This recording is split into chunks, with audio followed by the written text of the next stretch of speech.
అంటే నాకు పొలిటికల్గా పేరు ఉండొచ్చు, దేశవ్యాప్తంగా నేను తెలిసి ఉండొచ్చేమో, కానీ సినిమా పరంగా వచ్చేటప్పుడు నేను చాలా హీరోస్తో కంపేర్ చేస్తే వెరీ ఒక వాళ్ళందరికంటే చాలా తక్కువ నేను.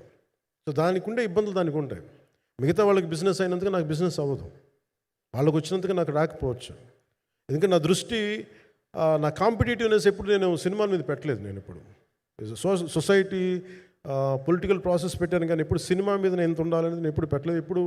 నేను ఎప్పుడు చాలాసార్లు మన నాగేంద్ర కానీ మిగతా మన సూపర్ హిట్ మన కీర్తిశేషులు బిఆర్ రాజు గారు చనిపోయారు, ఆయనకి ఇంటర్వ్యూస్లో కూడా ఉంటుంది. ఈ చిత్ర పరిశ్రమ చాలామంది హీరోస్ ఉంటారు, వాళ్ళలో నేను వన్ ఆఫ్ ది హీరో అంతే.